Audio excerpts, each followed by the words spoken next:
Hello बच्चों। तो कैसे हैं आप सब? आई होप सब बहुत अच्छे होंगे। बच्चों, मैंने कल जो वीडियो बनाया था वो आप लोगों ने देखा होगा और मैं उम्मीद करता हूं कि आप लोगों ने प्रैक्टिस भी उसकी कर ली होगी और आप लोगों को वो जो टॉपिक है हमारे पास है मैट्रिसेस एंड डिटरमिनेंट, वो समझ में आ गया होगा।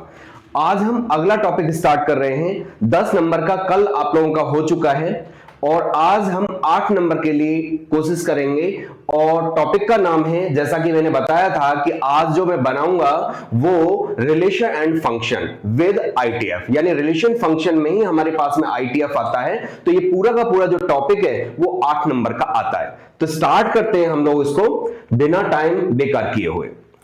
तो आप लोगों ने देखा कि मेरे पास में जो रिलेशन है वो होता क्या है। रिलेशन के लिए क्या होना होता है हमारे पास में।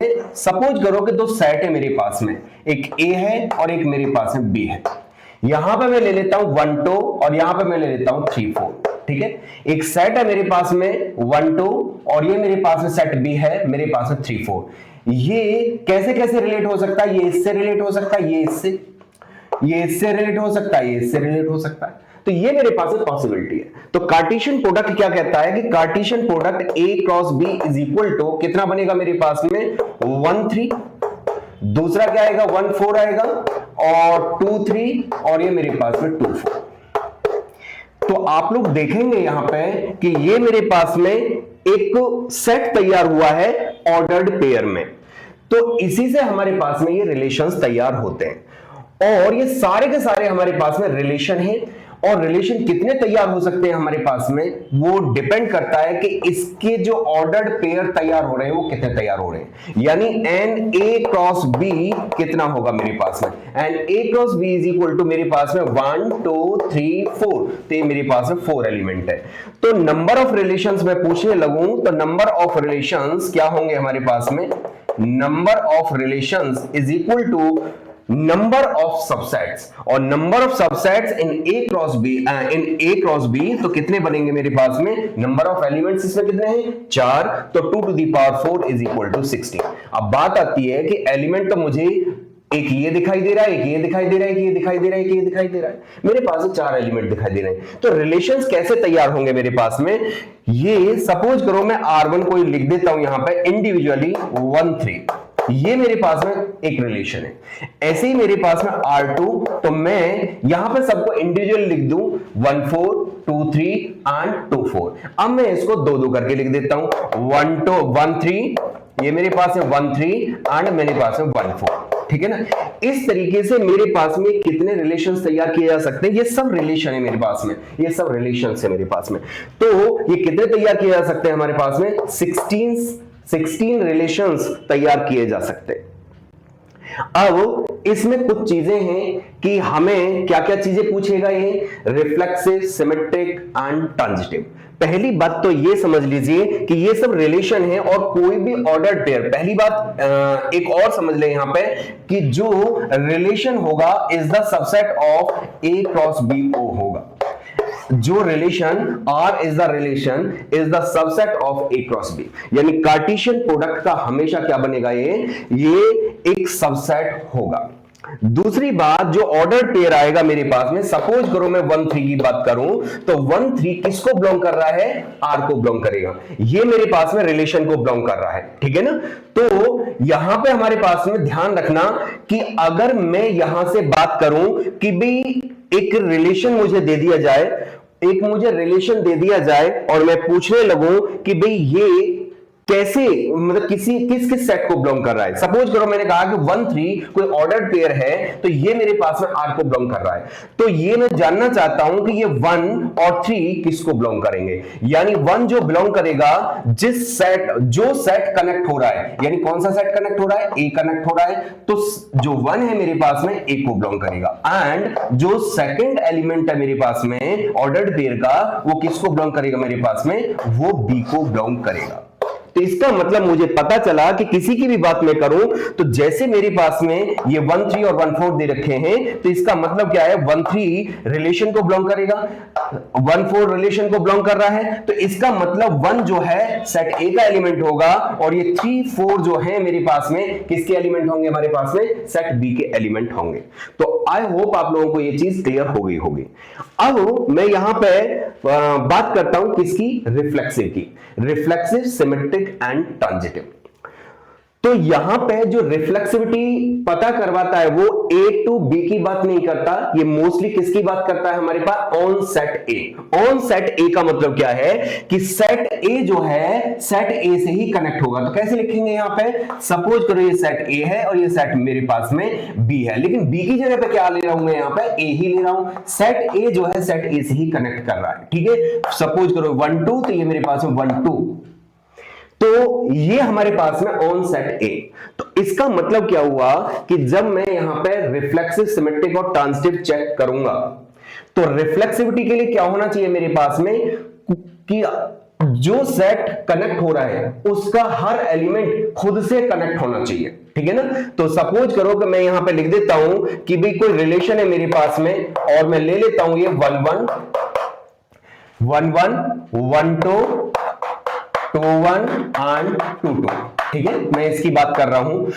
तो ये मेरे पास में कोई रिलेशन दे रखा है 1 1 1 2 2 1 एंड 2 2। मैं जानना चाहता हूं कि क्या ये रिलेशन रिफ्लेक्सिव है या नहीं है। तो सबसे पहले मेरा ध्यान जाएगा कि किस सेट की बात कर रहा है, यानी रिलेशन जो बन रहा है हमारे पास में ऑन सेट क्या, ठीक है, ऑन सेट क्या। तो कौन सा सेट खुद से कनेक्ट हो रहा है, यानी यहां पे कहा गया है ऑन सेट ए, तो इसका मतलब सेट ए से कनेक्ट हो रहा है। अब यहां पे देखेंगे कि जो सेट ए के एलिमेंट है क्या खुद से कनेक्ट हो रहे हैं। तो एलिमेंट क्या है, 1 2। तो अगर यहां पे मेरे पास में 1 1 से कनेक्ट होना चाहिए, 2 2 से कनेक्ट होना चाहिए, इसका मतलब 1 1 होना चाहिए और 2 2 होना चाहिए, बाकी का एक्स्ट्रा कुछ भी आ जाए उससे कोई लेना देना नहीं होता है, ये मेरे पास में रिफ्लेक्सिव हो चुका है। अब अगर मैं बात करूं कि सपोज करो कोई सेट दे रखा है मेरे पास में, मैं ऐसे ही ले लेता हूं 1 2 3, ठीक है ना, और मैं कहने लगूं कि कोई रिलेशन दे रखा है मेरे पास में ऑन सेट ए, इस सेट या सेट चेंज हो गया मेरे पास में और वो दे रखा है मेरे पास में 1 1 2 2 और ये मेरे पास में 3 1, ये मेरे पास में 3 3, ठीक है। तो मैं जानना चाहता हूं क्या ये रिलेशन रिफ्लेक्सिव है या नहीं है। तो मुझे क्या देखना होगा, इसके एलिमेंट देखने होंगे कि इसके एलिमेंट क्या क्या है। इसका एलिमेंट 1 है, 2 है, 3 है। तो मुझे सिर्फ चेक करना है कि 1 1 होना चाहिए, 1 1 से कनेक्ट होना चाहिए, 2 2 से कनेक्ट होना चाहिए, 3 3 से कनेक्ट होना चाहिए। तो मेरे पास में मैं चेक करूंगा 1 1 है, यस, वो 2 2 है, यस, और 3 3 है, तो ये मेरे पास में क्या हो गया, रिफ्लेक्सिव हो गया।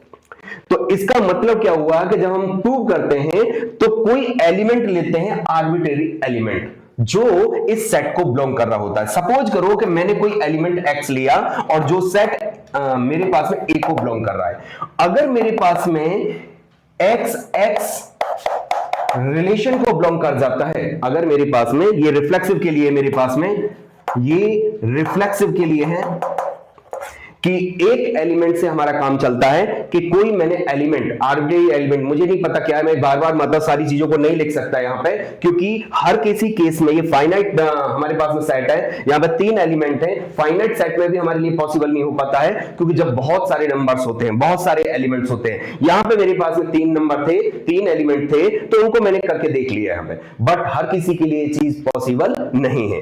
तो मैं उस केस में क्या करता हूं, मैं लेट करता हूं कि x कोई मेरे पास में एलिमेंट है जो सेट ए को बिलोंग कर रहा है। अगर मैं x को x से रिलेट करा दूं तो इसका मतलब क्या हुआ, x बिलोंग्स टू r। इसको मैं ऐसे भी लिख सकता हूं x is related to x। तो मैं क्या कहूंगा इसको कि ये मेरे पास में रिफ्लेक्सिव रिलेशन। अब बात आती है हमारे पास में सिमेट्रिक की। तो सिमेट्रिक के लिए हम लोगों को क्या करना है, सिमेट्रिक के लिए उस खुद सेट को नहीं देखना मुझे, जो रिलेशन मुझे दे रखा है उसकी बात करेंगे हम लोग, ठीक है ना। तो सपोज करो कि कोई सेट मेरे पास में 1 2 3 है, ये A इज इक्वल टू 1 2 3 ही दे रखा है मेरे पास में। अब यहां पे मैं बात करता हूं कि कोई रिलेशन है मेरे पास में और मैं जानना चाहता हूं कि ये सिमेट्रिक है या नहीं है। तो मेरे पास में क्या दे रखा है, 1 2 1 3 2 3 और 3 3, ये मेरे पास में दे रखा है। मैं जानना चाहता हूं कि क्या ये मेरे पास में सिमेट्रिक है या नहीं है। तो सिमेट्रिक के लिए दो एलिमेंट कनेक्ट होते हैं। तो ध्यान रखना, मैं सेट की बात नहीं करूंगा, फिर रिफ्लेक्सिव के लिए मैं सेट की बात करूंगा कि सेट का हर एलिमेंट खुद से कनेक्ट होना चाहिए। यहां पे मेरे पास में ऑर्डर्ड पेयर जो दे रखा है रिलेशन का, वो उसका रिवर्स ऑर्डर है या नहीं है, 1 2। तो क्या इसका उल्टा 2 1 आप लोगों के पास में है या नहीं है? अगर है तो फिर आगे चेक करेंगे। ये 1 3 है तो क्या होना चाहिए मेरे पास में, 3 1 होना चाहिए। 2 3 है तो मेरे पास में 3 2 होना चाहिए। तो मुझे ये चेक करना होगा कि यहां पे 3 1 और ये मेरे पास में 3 2 यहां पे एग्जिस्ट कर रहा है या नहीं कर रहा है। क्योंकि इसको चेक करने की जरूरत नहीं है मुझे, क्योंकि 3 3 का उल्टा 3 3 ही होगा, तो उसकी परवाह नहीं करनी आप लोगों को। सिर्फ जो डिफरेंट एलिमेंट्स की बात कर रहा हूं मैं, उनको देखना है। 1 2 तो ये मेरे पास 2 1 नहीं है, तो मैं इसी का एग्जांपल दे दूंगा। कैसे? मैंने डिस्प्रूव कर दिया इसको, तो डिस्प्रूव के लिए आप लोगों को एग्जांपल देना है। क्या? सिंस 1 2 बिलोंग्स टू आर, यानी 1 2 जो है आर को बिलोंग कर रहा है, but 2 1 does not belong to R, so it is not symmetric। यहां पर क्या चेक कर रहे थे हम लोग? सिमेट्रिक रिलेशन की बात कर रहा था मैं, तो so it is not symmetric, ये सिमेट्रिक रिलेशन नहीं है मेरे पास में। अब सपोज करो कि मैं दूसरा दे देता हूं कि कोई और रिलेशन ले लेता हूं, इसको मैं R1 कह देता हूं, ये R2। मैं इसको ले लेता हूं 1 2 2 1 1 3 2 3 3 1, ये मैंने ले लिया। मैं जानना चाहता हूं क्या ये सिमेट्रिक है या नहीं है। तो आप देखेंगे 1 2 का उल्टा क्या है, 2 1 एग्जिस्ट कर रहा है। 1 3 तो मेरे पास है 3 1, बट 2 3 एग्जिस्ट कर रहा है। यहां पे 2 3 रिलेशन को बिलोंग कर रहा है R2 को, बट हमारे पास में इसका जो रिवर्स है वो 3 2 मेरे पास में R2 को बिलोंग नहीं कर रहा। ठीक है, तो मैं यहीं पे यही रीजन दे दूंगा कि since 2 3 belongs to R2, but 3 2 does not belong to R2, so it is not symmetric relation। अब मैं आपसे ये कहूं कि इसको सिमेट्रिक बनाइए, कि कौन से एलिमेंट, या ये पूछ सकता है आप लोगों से कि कितने एलिमेंट इसमें मतलब ऐड किए जाएं ताकि ये सिमेट्रिक बन जाए। तो आप लोगों को दिखाई दे रहा है कि इसका उल्टा ये है, इसका उल्टा ये है, बट ये जो 2 3 है मेरे पास में, 2 3 का रिवर्स ऑर्डर नहीं है। तो क्या ऐड करना पड़ेगा मुझे इसको सिमेट्रिक बनाने के लिए? सिर्फ 3 2 और ऐड करना पड़ेगा, तो ये मेरे पास में क्या हो जाएगा, यहां पे सिमेट्रिक हो जाएगा। आई थिंक ये चीज क्लियर हो गई होगी। एक स्पेशल केस आप लोगों को बता रहा हूं कि सपोज करो कि मेरे पास में R3 रिलेशन है और मैं इसको कह दूं कि 1 1 2 2 और ये मेरे पास में 3 3। तो ये कैसा है मेरे पास में जो R3 रिलेशन है?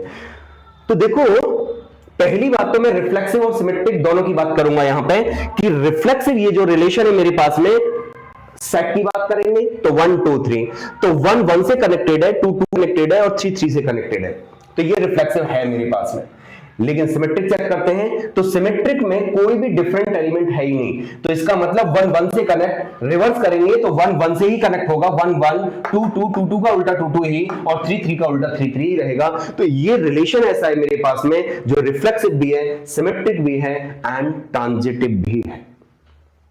ठीक है, तो अब लिखना कैसे है आप लोगों को ध्यान दें यहां पे, कि हम लोग लेट कर लेंगे कि x y बिलोंग्स टू हमारे पास जो भी सेट दे रखा है, एंड बच्चों लेके चलेंगे साथ में, लिखने के ही नंबर मिलते हैं इसमें। लिखना कैसे है वो सबको नहीं आता है। तो x y belongs to a, यानी कि इसको सेट की बात करेंगे हम लोग, एलिमेंट जो लेंगे वो सेट को बिलोंग करवाएंगे, एंड साथ में लेके चलेंगे कि x y belongs to r। ठीक है ना, x Y belongs to R, यानी जो रिलेशन है मेरे पास में, जो ऑर्डर्ड पेयर है, हमेशा रिलेशन को बिलोंग करेगा। ठीक है, और अगर आप लोगों ने इंप्लाइज कर दिया कि Y x belongs to R, so it is symmetric relation. Repeat कर रहा हूं मैं, लेट एक्स वाई क्या होना चाहिए मेरे पास में, दो एलिमेंट लूंगा, वो किसको बिलोंग करने चाहिए, सेट को बिलोंग करने चाहिए। एक एलिमेंट लूंगा रिफ्लेक्सिव में, वो भी सेट को बिलोंग करना चाहिए। ट्रांजिटिव में मैं तीन एलिमेंट लूंगा, वो भी सेट को बिलोंग करना चाहिए। लेकिन ऑर्डर पेयर किसको बिलोंग करना चाहिए मेरे पास में, रिलेशन को बिलोंग करना चाहिए। तो एक्स वाई बिलोंग्स टू हमारे पास में X comma Y belongs to A, और एंड साथ में लेके चलूंगा कि X Y belongs to R, और अगर मैंने इंप्लाइज कर दिया कि Y x belongs to R तो हमारे पास है सिमेट्रिक। मतलब क्या हुआ इसका कि x is related to y और इंप्लाइज कर दिया y is related to x, तो ये मेरे पास में क्या हो गया, सिमेट्रिक हो चुका है। अब बात आती है हमारे पास में किसके लिए, ट्रांजिटिव के लिए। तो ट्रांजिटिव के लिए थोड़ा सा आप लोगों को ध्यान से काम करना होगा, ठीक है। तो ट्रांजिटिव में क्या करते हैं, तीन एलिमेंट लेते हैं बच्चों। यहां पे रिफ्लेक्सिव में एक एलिमेंट से काम चलता है, सिमेट्रिक में दो से, और ट्रांजिटिव में तीन एलिमेंट की बात करते हैं। तो मैं क्या करूंगा यहां पे कि मैं लेट करूंगा एक्स वाई और जेड, एक्स वाई और जेड तीन एलिमेंट मैंने लिए जो किसको बिलोंग करेंगे, एलिमेंट सेट को ही बिलोंग करेंगे। तो यहां पे सेट ए को बिलोंग किया, एंड साथ में लेके चलूंगा मैं x Y belongs to R and y z belongs to R, y z belongs to R. अगर आप लोगों ने इंप्लाइज कर दिया कि भी x z belongs to R, x z belongs to R, तो ये मेरे पास में ट्रांजिटिव हो गया। मतलब क्या हुआ कि यहां पे एक्स है, यहां पे वाई है, और यहां पे हमारे पास में जेड है। एक्स किससे रिलेटेड है, वाई से, और वाई किससे रिलेटेड है, जेड से। अगर आप लोग ये प्रूव कर देते हैं कि x is related to z, पहला दूसरे से कनेक्टेड, दूसरा तीसरे से कनेक्टेड, और अगर आप लोगों ने ये प्रूव कर दिया कि पहला तीसरे से कनेक्टेड, ये प्रूव करना आप लोगों को, तो हमारे पास में ये ट्रांजिटिव हो जाता है। एक और चीज ध्यान रखना जो सबसे बड़ी गड़बड़ होती है कि अगर किसी का सेकंड एलिमेंट किसी का फर्स्ट एलिमेंट बने ही नहीं, जिसको हम लोग या ऐसे समझ सकते हैं इसको कि जिसको हम ट्रांजिटिव डिस्प्रूव नहीं कर पाते, ट्रांजिटिव डिस्प्रूव नहीं कर पाते, वो ऑलवेज ट्रांजिटिव होता है हमारे पास, ठीक है। तो ध्यान रखिएगा इस चीज को। तो सपोज करो कि मैं कहने लगूं यहां पे कि कोई रिलेशन है मेरे पास में आर, और वो किस तरीके से दे रखा है, इसी की बात कर रहे हैं हम लोग, 1 2 3 सेट 1 2 3 है। तो यहां पे मैं दे देता हूं 1 2 1 1, और ये मेरे पास में 1 3 ये दे रखा है, और मैं चाहता हूं ये पता करना कि ये मेरे पास में ट्रांजिटिव है या नहीं है। तो मैं देखूंगा कि क्या किसी भी ऑर्डर पेयर का सेकंड एलिमेंट किसी का फर्स्ट एलिमेंट बन रहा है, यस, तो आगे हम चेक करेंगे। यानी 1 2 आ रहा है मेरे पास में, 1 2 का मतलब क्या है, सेकंड एलिमेंट 2 किसी से भी कनेक्टेड नहीं है, तो इसकी परवाह नहीं करनी आप लोगों को। अगला नंबर किसका है मेरे पास में, 1 1 का। क्या मेरे पास में ये 1 1 जो है, सेकंड एलिमेंट जो है 1, वो किसी का फर्स्ट एलिमेंट बन रहा है, यस, इसका भी बन रहा है और इसका भी बन रहा है। इसका मतलब 1 1 जो है वो बिलोंग कर रहा है हमारे पास में आर को, 1 2 भी बिलोंग कर रहा है मेरे पास में आर को। क्या पहला एलिमेंट यानी ये इससे कनेक्टेड और ये मेरे पास है 1 2 से कनेक्टेड, ठीक है ना। तो इसका मतलब क्या पहला एलिमेंट तीसरे एलिमेंट से कनेक्ट हो रहा है, यस हो रहा है। देखो यहां पे कि 1 जो है मेरे पास में 2 से कनेक्ट, यानी अगर मैं बीच वाले को हटाऊंगा तो ये 1 किससे कनेक्ट हो जाएगा, 1 2 से कनेक्ट हो जाएगा, तो 1 2 मेरे पास में एग्जिस्ट कर रहा है।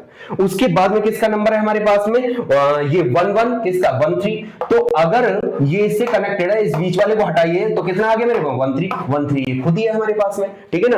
अब देख लेते हैं 1 3, तो 3 क्या किसी का पहला एलिमेंट बन रहा है, नो, तो इसका मतलब हम इसको ट्रांजिटिव डिस्प्रूव नहीं कर पा रहे, सो इट इज ट्रांजिटिव रिलेशन, ठीक है। तो आई थिंक ये चीज आप लोगों को क्लियर हो गई होगी। तो लिखना वही है, x Y belongs to R, y z belongs to R, और इंप्लाइज करना है हमें x z belongs to R, तो ये मेरे पास में ट्रांजिटिव रिलेशन हो जाता है। और एक चीज ध्यान रखें कि भाई अगर मेरे पास में रिलेशन रिफ्लेक्सिव है, सिमेट्रिक है एंड ट्रांजिटिव है, तो क्या बोलते हैं उसको, इक्विवेलेंस रिलेशन बोलते हैं, इक्विवेलेंस रिलेशन, इक्विवेलेंस रिलेशन, ठीक है। तो कई बार क्वेश्चन ऐसे आता है कि prove that this relation is equivalence relation. आपको रिफ्लेक्सिव, सिमेट्रिक, ट्रांजिटिव की बात ही नहीं करेगा। तो क्या करना है आप लोगों को, तीनों चीजें प्रूव करनी है आप लोगों को, रिफ्लेक्सिव, सिमेट्रिक एंड ट्रांजिटिव, और लास्ट में एक लाइन लिखनी होगी आप लोगों को। तो क्वेश्चन दे रखा है हमारे पास में, show that the relation R on set A. Set A मेरे पास में x बिलोंग्स टू z, यानी x कोई हमारे पास में इंटीजर है एंड x की जो वैल्यू है वो 0 से 12 तक लाई कर जा रही है, given by relation r is equal to देर का A B such that mod a minus B is a multiple of 4 is an equivalence relation. तो पहला पार्ट है मेरे पास में यहां पे कि इक्विवेलेंस रिलेशन ये प्रूव करवा रहा है, ठीक है ना। साथ में हमसे पूछा गया है, ये मैं बाद में डिस्कस करता हूं, कि find the set of all elements related to 1। इसका मतलब होता है इक्विवेलेंस क्लास ऑफ 1, ठीक है। तो कई बार ये भी पूछ लेता है आप लोगों से, इक्विवेलेंस क्लास भी पूछ लेता है। तो पहले मैं इसको इक्विवेलेंस रिलेशन प्रूव करता हूं, उसके बाद में हम इस पे आएंगे।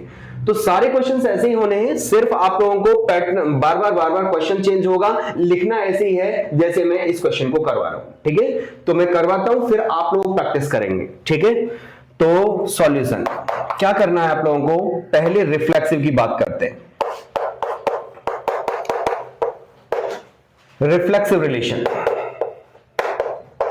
रिफ्लेक्सिविटी चेक करनी है मुझे। तो क्या बताया मैंने कि हम लोग लेट कर लेंगे कि कोई एलिमेंट x जो दे रखा है x को ही ले लीजिए, ठीक है ना। या यहां पे जो a है तो a को ले लेते हैं, और मैं आप लोगों को आसान तरीका बताता हूं कि रिफ्लेक्सिव के लिए ये यहां पे रिलेशन में जो a भी दे रखा है, इस सेकंड एलिमेंट को भी a बना दीजिए। तो आप लोगों के पास में वो चीज पता चल जाएगी कि भाई कोई एलिमेंट खुद से कनेक्ट हो रहा है या नहीं हो रहा है। तो मैं लेट कर लेता हूं यहां पे कि a बिलोंग्स टू हमारे पास में सेट ए। मैं मान लिया यहां पे कि a मेरे पास में कोई एलिमेंट है जो सेट ए को बिलोंग कर रहा है। देन आप लोग जानते हैं कि अगर मैं a को a से रिलेट करूंगा, क्या आएगा मेरे पास में, a माइनस का a का मॉड इज इक्वल टू कितना आ जाएगा, 0, which is divisible by 4। Multiple of 4 का मतलब क्या, 4 से डिविजिबल। मल्टीपल ऑफ 4 का मतलब क्या है, 4 से डिविजिबल। तो ये जो वैल्यू है मेरे पास में 4 से डिविजिबल है। या मैं इसको ऐसे लिख सकता हूं, ठीक है, मैं क्या लिख सकता हूं इसको, a बिलोंग्स टू हमारे पास में r, इंप्लाइज दैट, इसकी कंडीशन याद रखिए कि a B such that a minus b का मॉड इज मल्टीपल ऑफ 4। तो इसका मतलब इसको क्या लिखूंगा मैं, मॉड a माइनस का a इज इक्वल टू कितना आएगा मेरे पास में, this will be 0, which is यहां पे लिख देंगे विच इज डिविजिबल बाय 4। तो मेरी कंडीशन फुलफिल हो चुकी है, यानी अगर मैं a को सेट ए को बिलोंग करवाऊंगा तो, और ये रिलेशन को मैं देखूं तो मेरे पास में कोई भी एलिमेंट खुद से कनेक्ट होगा, क्योंकि किसी भी एलिमेंट को खुद में से माइनस करेंगे तो 0 आएगा, और 0 हमेशा 4 का मल्टीपल होता है। यही हमसे ये कह रहा था कि रिफ्लेक्सिव करना है आप लोगों को मल्टीपल ऑफ 4, ठीक है ना। तो क्या है हमारे पास में, लिख देंगे hence a belongs to R, ठीक है। So it is reflexive relation, so it is reflexive relation, reflexive relation. ये पहला केस था। दूसरा क्या है मेरे पास है, सिमेट्रिक। सिमेट्रिक की बात करते हैं हम लोग, सिमेट्रिक।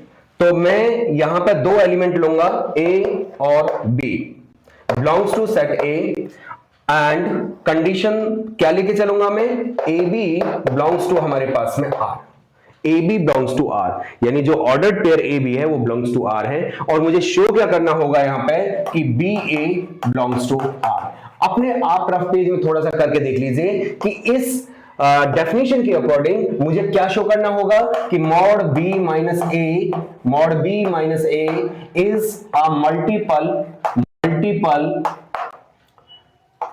ऑफ 4। जैसे ये आएगा उसकी जगह पे मैं ये वैल्यू लिख दूंगा, ठीक है ना। तो जरा देखें यहां पे कि यहां पे mod a minus B is a multiple multiple of 4, ठीक है। अब मैं इसमें से अगर मुझे क्या करना है यहां पे मॉड b माइनस ए, तो मॉड इसको उल्टा करने के लिए क्या करना पड़ेगा, माइनस कॉमन निकालना पड़ेगा मुझे। तो मैं क्या लिखूंगा यहां पे लिखूंगा मैं mod minus b minus a is a multiple of 4। Mod लेंगे तो ये आ जाएगा b minus a is a multiple of 4। इसका मतलब क्या हुआ, ba जैसे ही आया मेरे पास है मल्टीपल ऑफ 4, तो मैंने यहां पे लिख दिया ba बिलोंग्स टू हमारे पास में r। तो यहां पे रीजन दे दीजिए, final comment, since ab belongs to r implies that ba belongs to R, so it is symmetric relation, ठीक है। so it is symmetric relation। तो ये चीज आप लोगों को क्लियर हो गई होगी। अब ट्रांजिटिव के लिए काम करते हैं। तीसरा पार्ट है हमारे पास है ट्रांजिटिव रिलेशन। ट्रांजिटिविटी चेक करेंगे हम लोग यहां पे इसकी। तो मैं लेट करूंगा 3 एलिमेंट x, y और ये मेरे पास है z। सबसे ज्यादा दिक्कत इसी पार्ट में आती है, तो इसको ध्यान से देखें। x, y, z belongs to हमारे पास है set A and x, y belongs to R, y, z belongs to R। मैं 2 केस लेके चल रहा हूं मैं कि यहां पे x, y पहला एलिमेंट दूसरे एलिमेंट से, दूसरा एलिमेंट तीसरे एलिमेंट से कनेक्टेड है। अगर मैं यहां पे पहले एलिमेंट को तीसरे एलिमेंट से कनेक्ट कर दूं तो मेरे पास में ये ट्रांजिटिव हो जाएगा। तो इसका मतलब x, y belongs to R, y, z belongs to हमारे पास में R, ठीक है ना। मुझे क्या करना होगा, फाइनली मुझे करना होगा यहां पे कि x, z बिलोंग्स टू हमारे पास में R। मतलब क्या हुआ इसका कि मॉड x माइनस में z is a multiple of 4। ये मेरे पास में, तो जैसे ही ये आएगा हमारे पास में, इसकी जगह में ये वैल्यू लिख दूंगा और ये मेरे पास में ट्रांजिटिव हो जाएगा। तो स्टार्ट करते हैं यहां से। इस डेफिनेशन के अकॉर्डिंग इसकी वैल्यू क्या है मेरे पास में, डेफिनेशन के अकॉर्डिंग ये क्या है मेरे पास में, x माइनस वाई, यानी ये आ गया mod x minus y is a multiple of 4 and यहां पे मॉड y माइनस का z is a multiple of 4, ठीक है, मल्टीपल ऑफ 4। मुझे इस y को गायब करना, आप लोगों को दिखाई दे रहा होगा कि मॉड x माइनस में z दे रखा है मेरे पास में, ठीक है ना। तो मुझे यहां से y को गायब करना है, लेकिन जब तक ये मॉड रहेगा तब तक मैं काम नहीं कर सकता। और उससे पहले मल्टीपल का मतलब क्या होता है, क्या मैं इसको ऐसे लिख सकता हूं कि मॉड x माइनस में y इज इक्वल टू, ये मेरे पास में 4 लैम्डा ले लूं मैं, और लैम्डा इज एनी इंटीजर, कोई भी मेरे पास में इंटीजर है, ठीक है ना। और यहां पे मैं दूसरा लेता हूं एंड y माइनस z का मॉड इज इक्वल टू 4 म्यू ले लेता हूं, ठीक है। तो लैम्डा और म्यू क्या है मेरे पास में, लैम्डा म्यू बिलोंग्स टू हमारे पास में इंटीजर, बिलोंग्स टू z, ठीक है, कोई इंटीजर है हमारे पास में। अब ये मॉड को हटाइए तो कितना आ जाएगा, x माइनस में y is equal two plus minus में 4 लैम्डा एंड y माइनस का z is equal two plus minus में 4 म्यू, ठीक है। क्या करने वाला हूं मैं यहां पे, मुझे इस y को यहां से गायब करना है। तो y को गायब कैसे करूंगा मैं, यहां पे दोनों को मैं ऐड कर देता हूं। इसको फर्स्ट इक्वेशन नाम दे देते हैं और इसको सेकंड इक्वेशन नाम दे देते हैं। दोनों को ऐड कर देते हैं तो फर्स्ट प्लस में सेकंड क्या होगा, y से ही y कैंसिल हो जाएगा, तो x माइनस में z इज इक्वल टू, ये कितना आ गया मेरे पास में, प्लस माइनस में 4 लैम्डा प्लस माइनस 4 म्यू। क्या मैं इसको ऐसे लिख सकता हूं कि x minus z is equal two plus minus में 4 लैम्डा प्लस में म्यू, ठीक है। इसको क्या मैं ऐसे लिख सकता हूं, x माइनस में z is equal to 4 into में lambda is an integer, mu is an integer, तो लैम्डा प्लस म्यू यानी इंटीजर प्लस इंटीजर मेरे पास में इंटीजर, ठीक है। ये कोई मेरे पास में इंटीजर आ गया, तो मुझे पता चल गया कि ये मॉड x माइनस z जो है वो मल्टीपल ऑफ 4 है। तो जो मैंने यहां पे लिखा था तो लिख देते हैं यहां पे कि मल्टीपल ऑफ 4 हो चुका है, hence x z belongs to हमारे पास में r, ठीक है। तो फाइनल कमेंट देना होगा आप लोगों को, यहां पे क्या देंगे आप लोग, since x y belongs to r, y z belongs to R implies that xz belongs to R, so it is transitive relation. तो आप लोगों के पास में ये रिलेशन रिफ्लेक्सिव हो गया, सिमेट्रिक हो गया एंड ट्रांजिटिव हो गया, तो हम क्या कह सकते हैं, ये इक्विवेलेंस रिलेशन है। आई थिंक आप लोगों को ये चीज क्लियर हो गई होगी। अब मैं बात करता हूं किसकी, find the set of all elements related to one. इसी का मतलब होता है कि ये मेरे पास में equivalence class of one. Equivalence class of one को हम कैसे रिप्रेजेंट करते हैं, इस तरीके से भी लिखते हैं। तो वो ये कहना चाहता है कि set of all elements related to one, यानी वन से कौन कौन से एलिमेंट्स रिलेट करेंगे जो इस कंडीशन को सेटिस्फाई करें, जो मल्टीपल ऑफ 4 निकल के आए। ठीक है ना। तो कैसे काम करेंगे, देखो यहां पे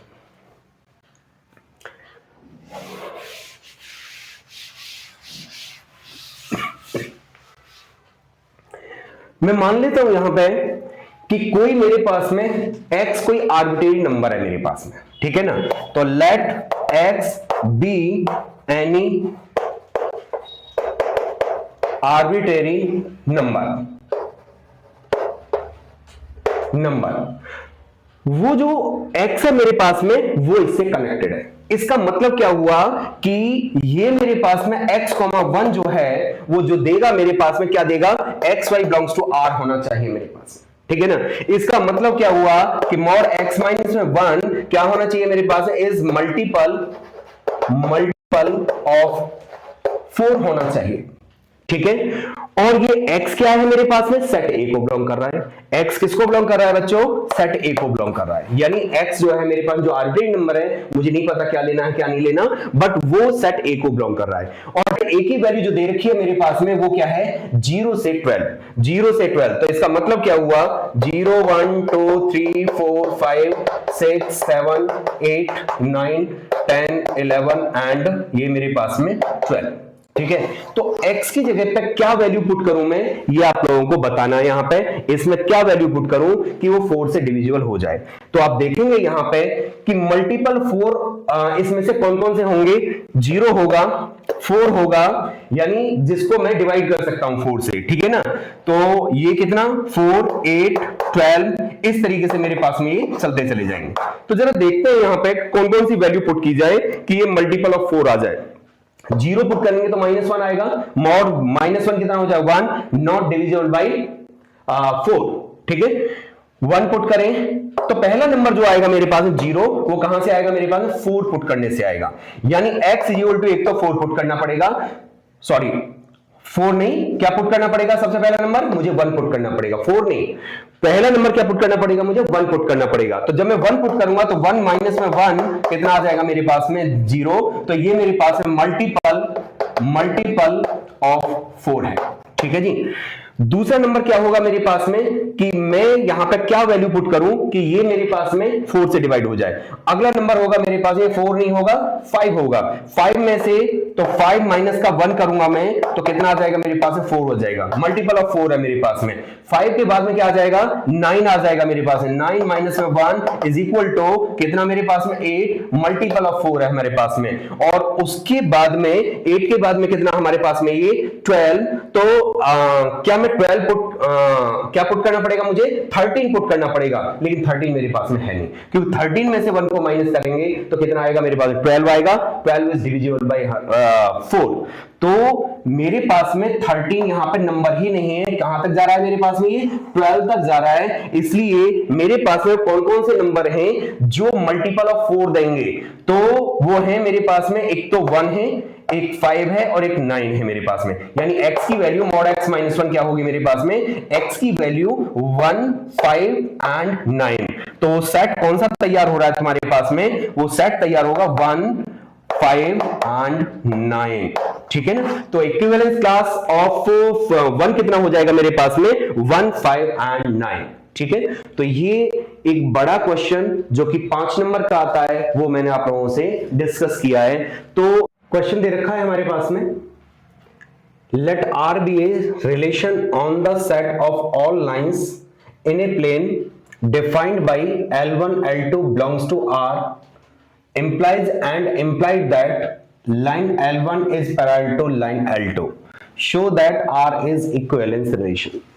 बेटा ध्यान रखना आप लोग क्या करना है, ये डेफिनेशन पे आप लोग जो रिलेशन डिफाइंड हो रहा है, क्या डेफिनेशन दे रखी है, सारी कहानी उस पर डिपेंड करती है, उसको समझना होगा आप लोगों को, ठीक है ना। तो यहां पर सॉल्यूशन करना शुरू करते हैं। पहले देखते हैं हमारे पास में कि सेट क्या दे रखा है। मेरे पास सेट इसने नॉर्मली नहीं दे रखा है, a relation on the set of all lines in a plane. तो हम कोई सेट लेट कर लेते हैं, क्योंकि बार बार इतना लंबा कौन लिखेगा। Let capital L be the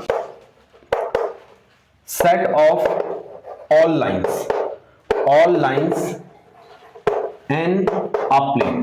ये मैंने लेट कर लिया है, ये इसने एक लैंग्वेज दे रखी थी, नाम नहीं दे रखा था, तो मैं बार बार उसको लिखूंगा, तो मैंने इसको लेट कर लिया है, ठीक है ना।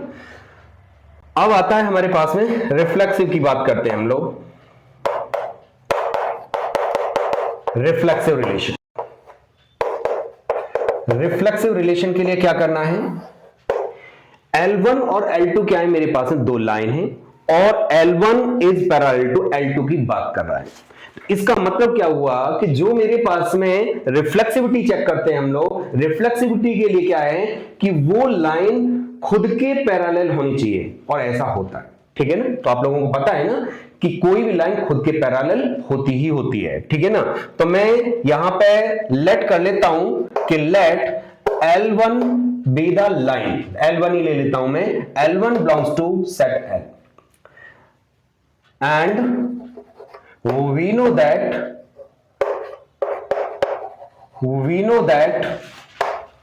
L1 is parallel to L1, ठीक है। L1 is parallel to L1 implies that, इसका मतलब क्या हुआ हमारे पास में L1 belongs to हमारे पास में R।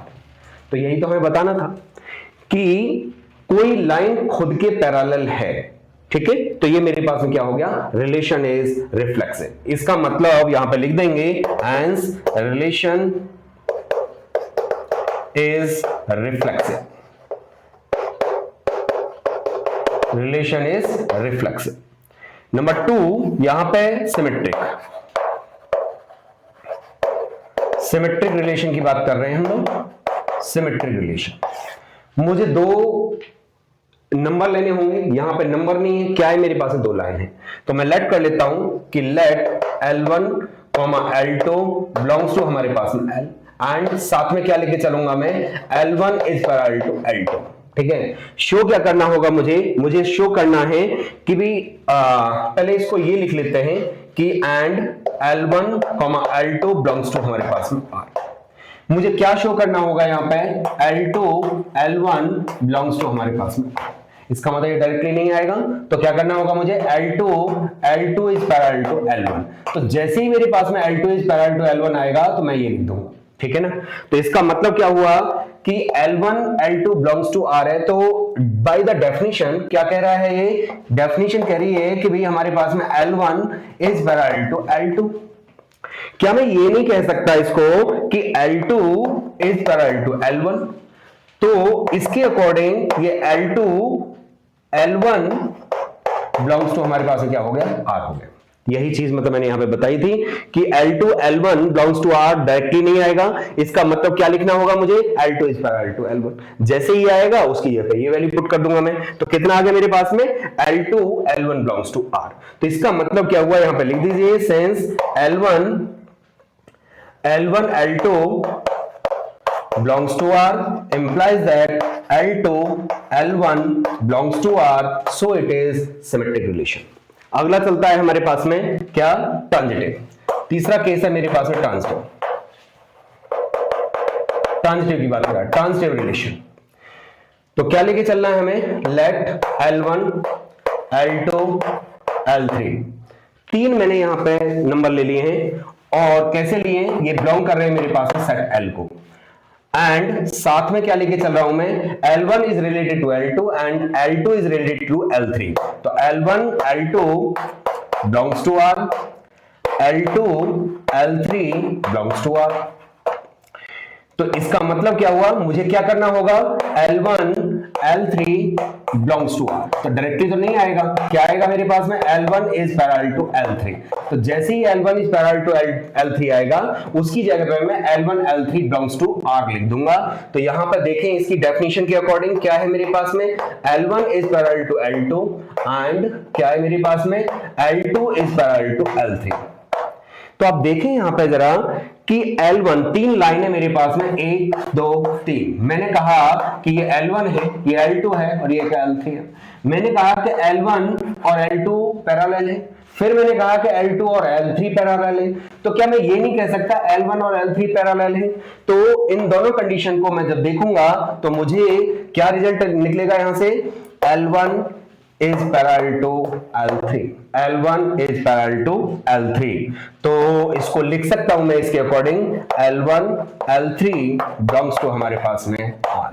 सो फाइनल कमेंट दे देंगे आप लोग, since L1 L2 belongs to R, L2 L3 belongs to R, implies कर दीजिए कि भाई L1 L3 belongs to R, so it is transitive relation।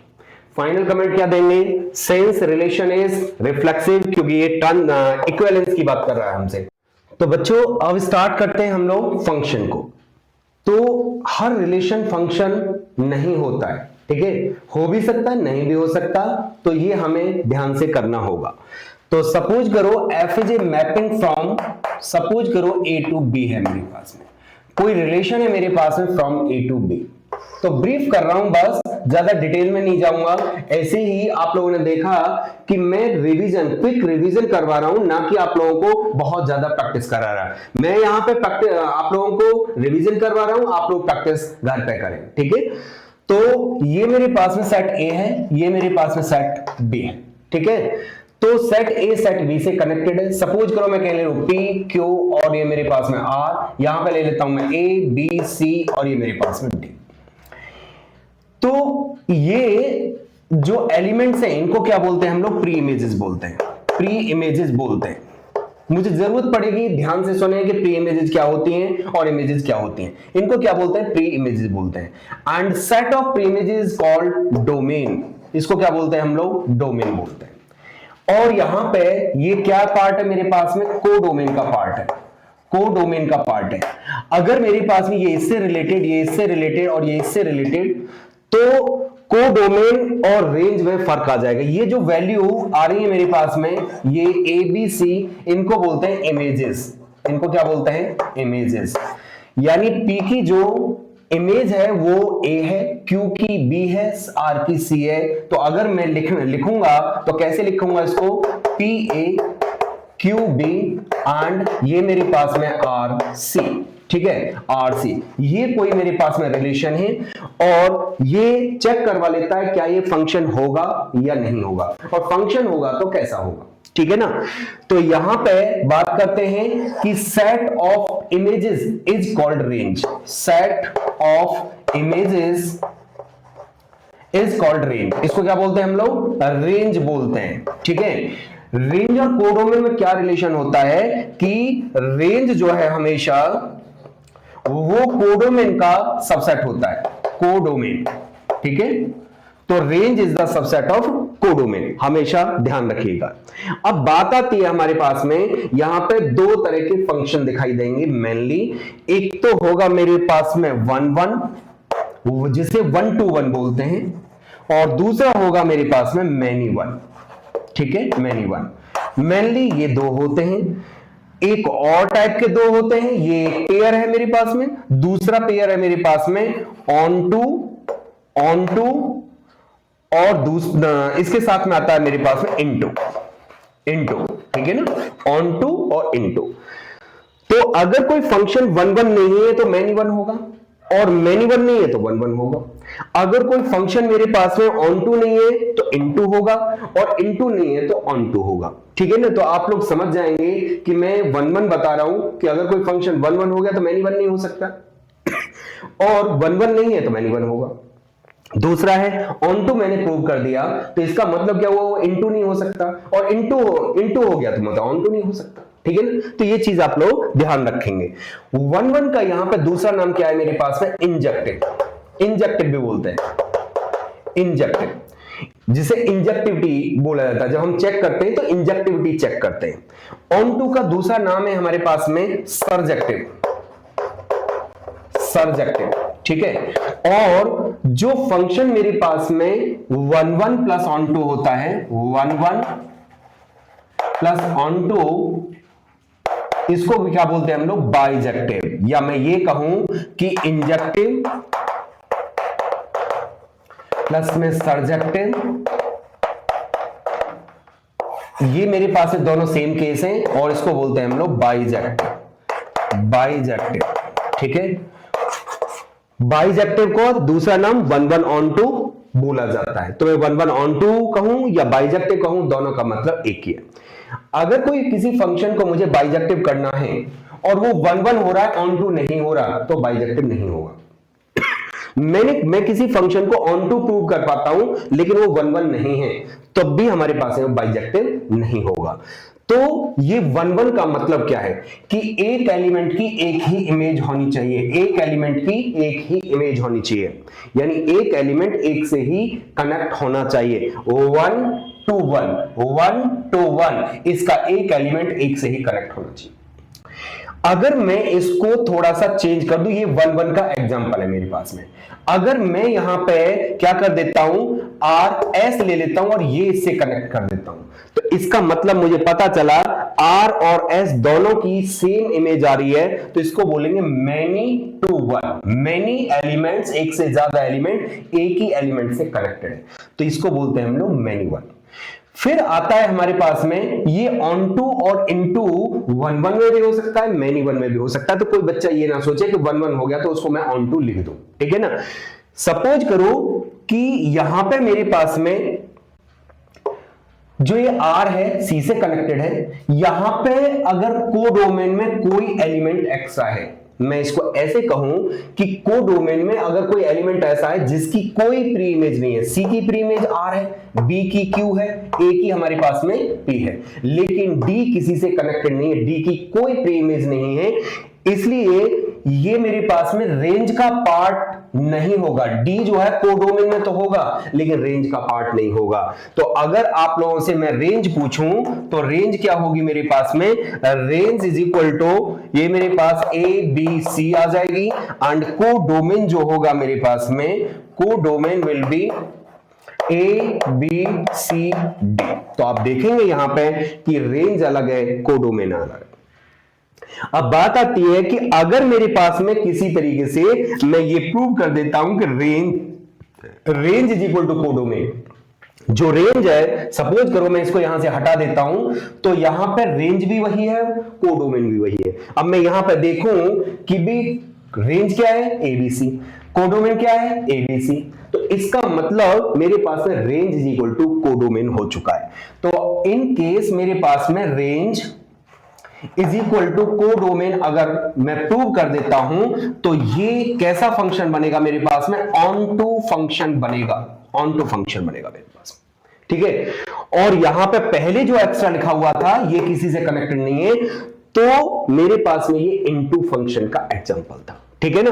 तो अगर मैं इसको हटा देता हूं, इसका मतलब कोडोमेन के पार्ट में कोई भी एलिमेंट एक्स्ट्रा नहीं है जिसकी कोई प्री इमेज एग्जिस्ट नहीं कर रही हो, यानी हर किसी की प्री इमेज एग्जिस्ट कर रही है। इसका मतलब क्या हुआ कि रेंज और कोडोमेन दोनों सेम चीज, तो इसका मतलब वो फंक्शन कैसा होगा मेरे पास में, ऑन टू फंक्शन होगा।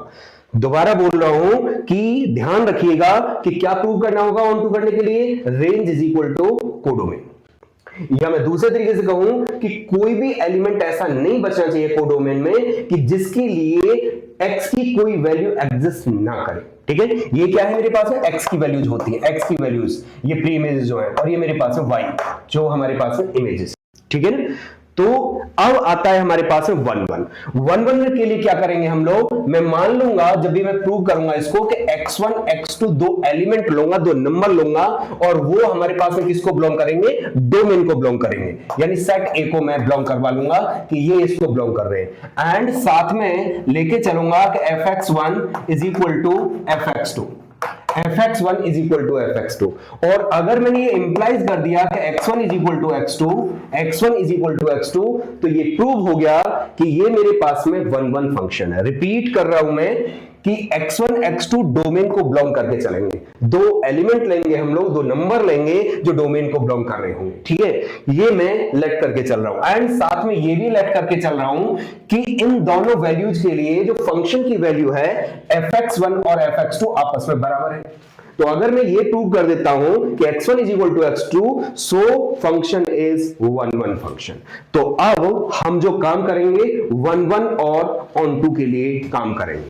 तो क्वेश्चन दे रखा है हमारे पास में, show that the function f is a mapping from n to n given by fx equal to 2x is 1 1 but not onto।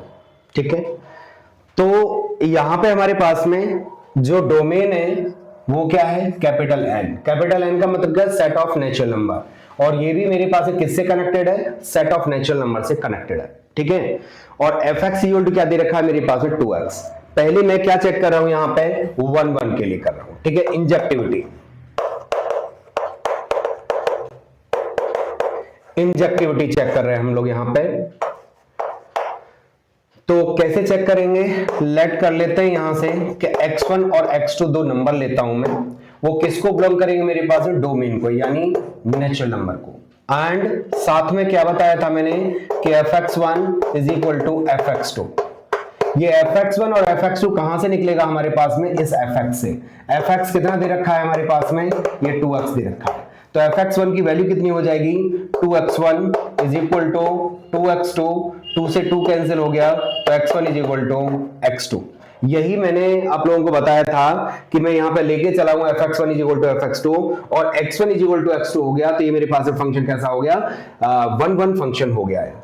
तो यहां पे लिख देंगे since fx1 is equal to fx2 implies that x1 is equal to x2 for all x1 y1 x1 x2 x1 x2 belongs to मेरे पास में n, ठीक है।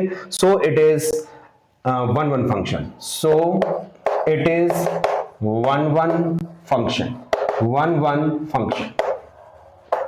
ऐसे ही लिख के आना है आप लोगों को, ठीक है। दूसरा है हमारे पास में सर्जेक्टिविटी।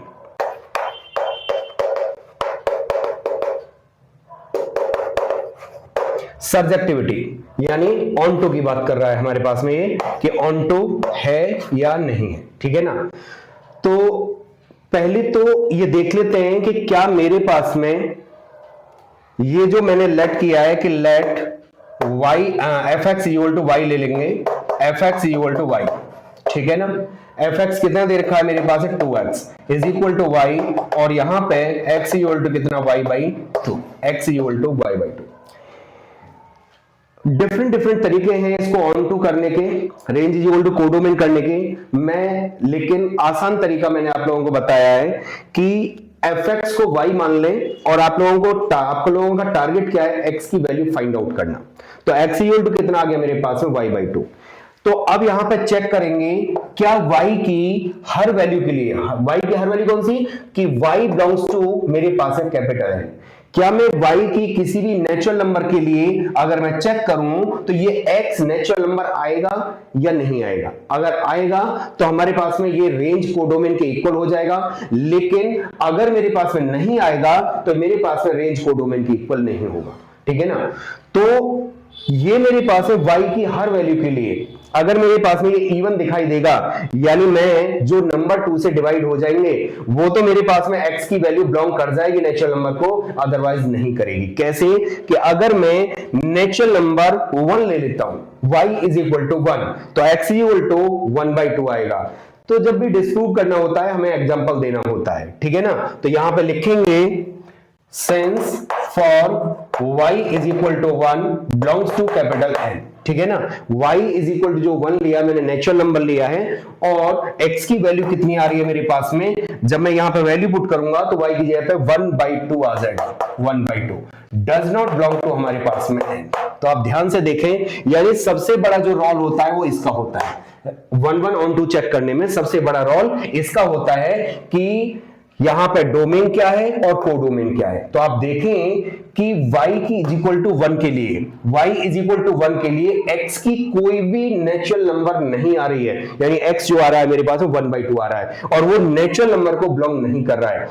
इसका मतलब ये जो y इज इक्वल टू 1 है, इसकी कोई प्री इमेज नहीं होगी, ये किसी से कनेक्ट नहीं हो रहा होगा, ये एक्स्ट्रा में है। और ऐसे बहुत सारे एलिमेंट हमारे पास होंगे, ऐसे बहुत सारे नंबर्स होंगे जो मुझे नेचुरल नंबर देन नहीं देंगे। जैसे y की कोई भी मैं ऑड नंबर पुट करूंगा, 1 है, 3 है, 5 है, 7 है, तो ये कोई भी किसी से कनेक्ट नहीं हो रहा होगा, यानी x में कहीं पे भी कनेक्ट नहीं हो रहा होगा, तो ये मुझे क्या नेचुरल नंबर नहीं देगा, इसका मतलब कोडोमेन के इक्वल नहीं होगा। ठीक है ना, तो यहां पे लिख देंगे कि भी x is equal to 1/2 does not belong to n। ठीक है, तो यहां पे लिखेंगे since for y is equal to 1 has no pre image, no pre image in domain, so it is, या आगे और एक्सप्लेन कर सकते हैं, सो यहां पे लिख के range is not equal to codomain, hence function is not onto function. तो यही हमसे ये प्रूव करवा रहा था कि ये फंक्शन मेरे पास में 1 है लेकिन ये ऑन टू नहीं है। आई होप आप लोगों को क्लियर हो गया होगा। लैंग्वेज कैसे लिखनी है, अलग अलग तरीके से, अलग अलग बुक देखोगे तो अलग अलग लैंग्वेज दिखाई देगी। ठीक है ना, अलग अलग मेथड्स उनके मतलब दिखाई देंगे, एक ही मेथड को फॉलो करें और ताकि वहां पे कंफ्यूजन ना हो। ठीक है, तो ये मेरे पास में ऑन टू फंक्शन नहीं है। अब मैं अगले क्वेश्चन पर चलता हूं। अगला क्वेश्चन आपके सामने लिखा हुआ है और वहां पर दे रखा है कि ये प्रूव दैट, क्या प्रूव करना है मुझे, f is a mapping from R to R। अब की बार जो दे रखा है मेरे पास में R to R दे रखा है, given by fx is equal to 2x is 1 1 and on 2। ये प्रूव करना है कि 1 1 भी है और ये मेरे पास में on 2 भी है। ठीक है ना, तो यहां पे सॉल्यूशन स्टार्ट कर देते हैं। तो क्या है मेरे पास में 1 1 चेक कर रहे हैं, 1 2 1। तो पहला केस है मेरे पास में 1 1 के लिए। तो क्या बताया था मैंने कि लेट कर लेंगे कि x1 x2 belongs to domain, यानी ये R, दोनों R ही है मेरे पास में, सेट ऑफ रियल नंबर ही। एंड क्या लेके चलूंगा मैं कि fx1 is equal to fx2, fx1 is equal to fx2। तो फिर से वही चीज, क्योंकि फॉर्मूला सेम ही है, fx is equal to 2x, तो ये मेरे पास है 2x1 is equal to 2x2, यहां पर 2 से 2 cancel, x1 is equal to x2। ठीक है ना, तो वही लैंग्वेज लिखनी है आप लोगों को, since fx1 is equal to fx2 implies that x1 is equal to x2 for all x1 x2 belongs to R, so it is 1 1 function, 1 1 function। ठीक है, 1 1 हमारे पास में हो चुका है। दूसरा केस है हमारे पास में ऑन टू के लिए, ऑन टू के लिए तो मैंने क्या बताया कि ऑन टू के लिए लेट कर लेते हैं fx is equal to y। तो fx की जो वैल्यू दे रखी है वो कितनी है मेरे पास है, 2x equal to y, so x equal to कितना मेरे पास है, y/2। तो मुझे चेक करना होगा यहाँ पे कि क्या y की किसी भी रियल वैल्यू के लिए, y किसको बिलोंग कर रहा है मेरे पास है, r को, यानी रियल नंबर के लिए, y की किसी भी रियल नंबर के लिए x की जो वैल्यू निकल के आएगी वो रियल ही निकल के आएगी क्या, यस, यानी y की हर वैल्यू के लिए x की जो वैल्यू निकल के आएगी वो रियल निकल के आएगी, यानी एग्जिस्ट कर रही है, यानी y की किसी भी वैल्यू के लिए प्री इमेज एग्जिस्ट कर रही है। कोई ऐसा एलिमेंट नहीं है y का, y जो कोडोमेन को बिलोंग कर रहा है कि जिसकी कोई प्री इमेज नहीं हो। तो इसका मतलब रेंज किसके इक्वल हो गया मेरे पास में, कोडोमेन के इक्वल हो चुका है। ठीक है ना, तो यहां पे क्या लिखेंगे, since for all y belongs to R, there exists a pre-image as x in domain, so range is equal to codomain. So range is equal to codomain, hence function is onto function. I think आप लोगों को मैंने same ही pattern पे 2 question करवाए और वो समझ में आ गया होगा कि सारी कहानी इस पर डिपेंड कर रही है। यहाँ पे फॉर्मूला सेम था fx equal to 2x, fx equal to 2x, लेकिन यहाँ पे n to n और यहाँ पे हमारे पास में r to r। एक में हमारे पास में 1 दोनों में हो रहा था, लेकिन एक में ऑन टू हो रहा था, एक में ऑन टू नहीं हो रहा था। तो क्वेश्चन दे रखा है हमारे पास में, show that f is a mapping from r to r defined as fx equal to x square is neither 1 1 nor on 2। ठीक है ना, ये मुझे यहाँ पे प्रूव करना है कि ना ये 1 1 है और ना ही हमारे पास में ऑन टू है। ठीक है ना, तो सॉल्यूशन करते हैं इसका। जो डोमेन है वो r है, कोडोमेन वो भी मेरे पास में r है। ठीक है ना, तो 1 1 के लिए क्या करना है, तो बच्चों ध्यान रखना कि जब डिस्प्रूव करना है तो हमें एग्जांपल देना होगा। ठीक है ना, तो आप लोग देखेंगे यहां पे since fx is equal to x square, तो ये मेरे पास में एक इवन फंक्शन है मेरे पास में। तो मैं देखूं कि x की कोई भी 2 वैल्यू पुट करता हूं, एक नेगेटिव में एक पॉजिटिव में। ठीक है ना, तो अगर मैं देखूं यहां पे कि 1 और -1 या 2 या -2 में ले लेता हूं, 3 -3, ये जो तुम्हारे दिल करे। जो नंबर पॉजिटिव में ले रहे हो वही नंबर नेगेटिव में लेना है आप लोगों को, ताकि मैं इसको डिस्प्रूव कर सकूं। तो आप देखेंगे मैं 2 ले लेता हूं तो f2 इज इक्वल टू कितना आ जाएगा, 2 स्क्वायर इज इक्वल टू 4। यहां पे f माइनस का 2 कितना हो जाएगा मेरे पास में, -2 of whole square is equal to 4।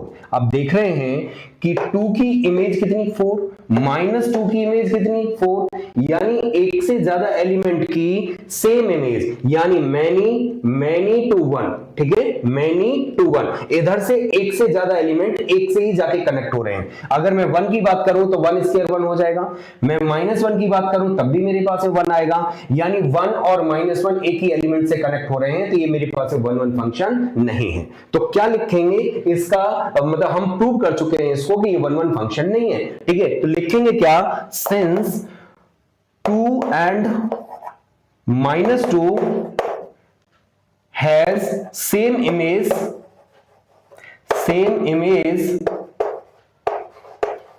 as 4 in codomain,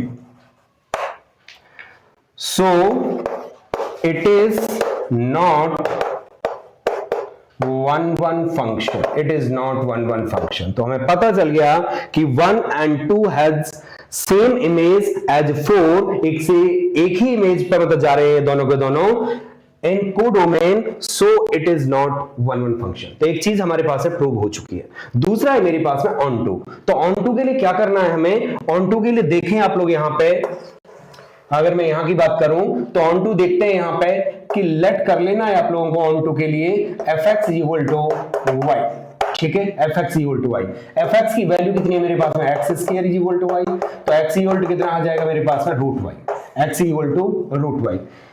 क्या y की हर रियल वैल्यू के लिए x की वैल्यू रियल होगी, क्योंकि रियल क्या, x क्या है मेरे पास में, रियल। ठीक है ना, नो, बहुत सारी ऐसी वैल्यूज हैं जिनके लिए y की वैल्यूज के लिए x की वैल्यू रियल नहीं होगी। कैसे कि अगर मैं y is equal to -2 put करता हूं तो यहां पे लिखेंगे since y is equal to -2, या मैं इसको लिखूं कि for y is equal to -2 x is equal to √-2 does not belong to r। ये मेरे पास में r को बिलोंग नहीं कर रहा है। जब मैंने y की वैल्यू कोडोमेन में से y की वैल्यू -2 ली तो y की वैल्यू -2 के लिए x की वैल्यू रियल नहीं आ रही है। इसका मतलब क्या हुआ कि y is equal to -2 has no pre image, so y is equal to -2 has no pre image, then range is not equal to codomain, range is not equal to codomain, so function is not onto function। I think ये एक ऐसा question था कि मैंने आप लोगों को 1 1 बताया, ऑन टू बताया, किसी में 1 1 हो रहा था, ऑन टू नहीं हो रहा था, फिर मैंने इसमें दोनों चीजें बताई हैं कि 1 1 भी नहीं है, ऑन टू भी नहीं है। लिखना कैसे है इसका ध्यान रखना है आप लोगों को, ठीक है। तो यहां पे final comment, range is not equal to codomain, so function is not onto function. अब आ जाते हैं हम लोग अगले क्वेश्चन पर। अगला क्वेश्चन देख क्या दे रखा है मेरे पास में, let a is equal to this and b is equal to this, यानी r माइनस 1, ये r माइनस में 2, f is a mapping from a to b, is a function defined by fx equal to x minus 1 upon में x minus 2, show that f is 1 1 and onto. तो पहला काम करते हैं यहां पे 1 1 के लिए, 1 1 के लिए पहला काम करते हैं हम लोग। तो क्या होगा हमारे पास में, लेट कर लेते हैं कि x1, x2 belongs to r minus का 2। तो आप लोग देखेंगे कि ये किसके लिए डिफाइंड नहीं है हमारे पास में, x इक्वल टू 2 के लिए डिफाइंड नहीं है, तो उसने पहले से ही वहां पे 2 को हटा रखा है, ठीक है, एक्सक्लूड कर रखा है। तो मैंने जो x1 और x2 लिए हैं वो r माइनस 2, मतलब क्या हुआ कि 2 को छोड़ के कोई भी रियल वैल्यू की बात कर रहा है, 2 को छोड़ के कोई भी रियल वैल्यू में ले सकता हूं। तो मैं लेके चलता हूं यहां पे कि and fx1 is equal to fx2, ठीक है। तो fx1 कितना हो जाएगा, यहां पे वैल्यू पुट कर दें तो कितना आ जाएगा मेरे पास में, x1 माइनस का x2 ओवर में x1 माइनस में 1 आएगा बच्चे, यहां पे x1 माइनस 1 अपॉन में x2 माइनस का 2 x1 is equal to x2 minus का 1 ओवर में x2 माइनस का 2। क्रॉस मल्टीप्लाई कर देते हैं इसकी, तो कितना आ जाएगा मेरे पास में, इसकी इसमें मल्टीप्लाई करेंगे तो x1 x2 माइनस का 2x1 माइनस का x2 प्लस का 2 इज इक्वल टू, इसकी मल्टीप्लाई करेंगे तो x1 x2 माइनस का x1 और ये 2 की मल्टीप्लाई करेंगे तो माइनस का 2x2 प्लस का 2। मैंने एक साथ काम कर दिया है, मल्टीप्लाई भी साथ के साथ कर दिए। x1 x2 से x1 x2 कैंसिल, 2 से ये 2 चला गया, और क्या कैंसिल हो रहा है हमारे पास में, यहां पे माइनस का x1 और यहां पे x2 x1 एक तरफ कर देते हैं, तो इस 2x2 को इधर ले आते हैं, तो 2x2 माइनस का x2 इज इक्वल टू, इसको इधर ले जाते हैं 2x1 माइनस का x1, so x2 is equal to x1। यही हमें प्रूव करना था कि जब मैंने यहां पे fx1 is equal to fx2 लिया तो मेरे पास में क्या आ गया, x2 is equal to x1, यानी x1 is equal to x2। तो लिख देंगे यहां पे, सो फंक्शन इज 1 1 फंक्शन हो चुका है, 1 1 फंक्शन, ठीक है। एक चीज प्रूव हो गई है हमारे पास में। अब आ रहा है हमारे पास में ऑन टू के लिए बच्चों। तो ऑन टू के लिए क्या करना है, हमें fx को y लेट कर लेना है, जो हम हर बार करते हुए आ रहे हैं, ठीक है, और x की वैल्यू आप लोगों को निकालनी होगी। तो मैं यहां पे ऑन टू के लिए क्या करने वाला हूं, ऑन टू लेट कर लेता हूं मैं यहां पे कि fx equal to y, fx equal to y, ठीक है। तो fx की वैल्यू कितनी है हमारे पास में, x माइनस 1 अपॉन में x माइनस में 2 इज इक्वल टू y। तो क्रॉस मल्टीप्लाई कर देते हैं तो कितना आ जाएगा, x minus 1 is equal to xy minus का 2y, ठीक है। तो x x एक तरफ कर लेते हैं और बाकी का एक तरफ कर लेते हैं, तो क्या आ जाएगा मेरे पास में, यहां पे इसको इधर ले जाते हैं और इसको इधर ले आते हैं, तो कितना आ जाएगा, 2y माइनस का 1 is equal to xy minus का x, ठीक है। तो 2y माइनस का 1 is equal to x common, तो ये मेरे पास है y माइनस में 1, तो y x is equal to कितना आ जाएगा हमारे पास में, x is equal to 2y minus 1 upon में y माइनस में 1। आप देखें क्या y की हर वैल्यू के लिए x की वैल्यू एग्जिस्ट करेगी, यस करेगी, बट एक वैल्यू को छोड़ के, और वो क्या है मेरे पास में, y जो है वो 1 नहीं होना चाहिए, क्योंकि अगर y इज इक्वल टू 1 हो गया तो x की वैल्यू हमारे पास में डज नॉट एग्जिस्ट, तो ये वैल्यू मेरे पास में इन्फिनिटी को टेंड्स कर जाएगी, ठीक है। तो ये y डिनोमिनेटर किसी का भी 0 नहीं होना चाहिए, तो इसको किसको एक्सक्लूड करना मुझे, y minus 1 is not equal to 0, so y is not equal to 1, यानी y की वैल्यू 1 पुट नहीं करनी हमें, बाकी का कुछ भी पुट करें तो x की वैल्यू मेरे पास में क्या आएगी, रियल ही आएगी। किसको बिलोंग करेगी मेरे पास में, सेट A को बिलोंग करेगी, ठीक है ना। तो वही रेंज कोडोमेन के इक्वल आ चुका है। ठीक है, तो यहां पे लिख देंगे since range is equal to codomain for all y belongs to कितना हमारे पास में r माइनस का O1। ठीक है, तो ये मेरे पास में क्या आ जाएगा, मेरे पास में रेंज कोडोमेन के इक्वल आएगा मेरे पास में। सिर्फ y की वैल्यू क्या नहीं होनी चाहिए मेरे पास में, 1 के बराबर नहीं होनी चाहिए। ठीक है, तो ये मेरे पास में ऑन टू फंक्शन हो चुका है। होप आप लोगों को ये टॉपिक समझ में आ गया होगा बच्चों। वीडियो बहुत लंबी होती जा रही है, इस वजह से मुझे यहाँ पे ITF मैं सेपरेट ही डालूंगा, तो इसलिए अभी इसको यहीं पे खत्म करता हूं मैं।